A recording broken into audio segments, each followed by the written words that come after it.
আজকে আমি করলার চচ্চড়ি করব। এর মধ্যে লাগবে হচ্ছে আম দিয়ে করব করলা। এই যে পেঁয়াজ লাগবে একটু বেশি করে, এই যে আম লাগবে, আর রসুন, লঙ্কা, একটু আদা, হালকা জিরা ধনিয়া দিব, দিয়ে পেস্ট করব। ওই পেস্টটা ওর মধ্যে দিব, ঠিক আছে।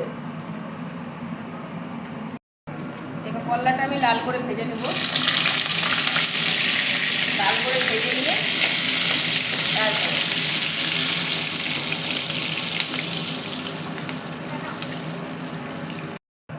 শুকনো লঙ্কা, তেজপাতা আর জিরে দিয়েছি, জিরে গুঁড়া, ধনে গুঁড়া,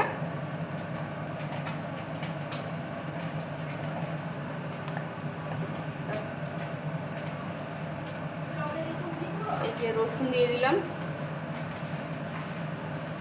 লঙ্কা,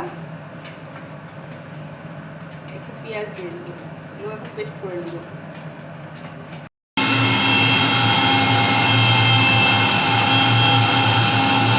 আমার করলা ভাজা হয়ে গেছে।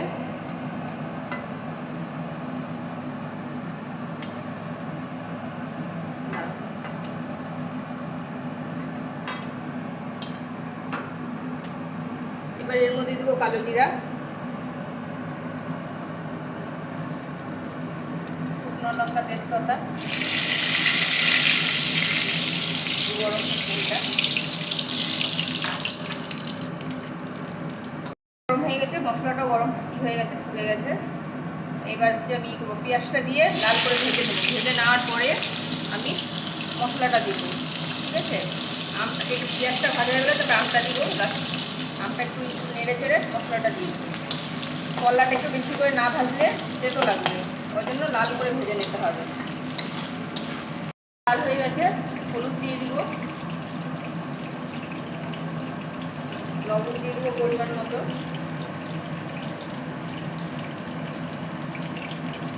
এবার দিয়ে একটু নেড়ে চেড়ে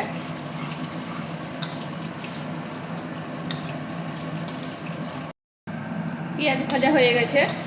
এবার এর মধ্যে একটু আমটা দিয়ে দেবো। আমি আমটা কেটে রেখেছিলাম, যে আমটা দিয়ে দেবো। আমটা একটু নাড়াচাড়া করে মশলাটা দিব।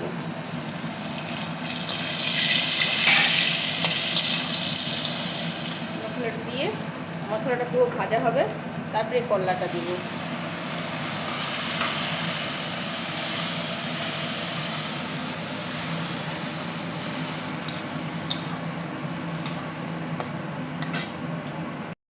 আমার মশলা ভাজা হয়ে গেছে।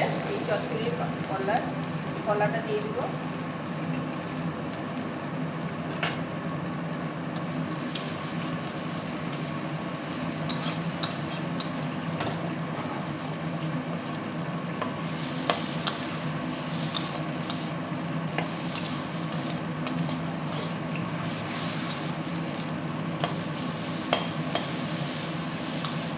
করে খেয়ে দেখবে ভালো লাগে। জল দিব, সিদ্ধ হবে করলাটা। মশলাটা না দিলে তো ভালো লাগে।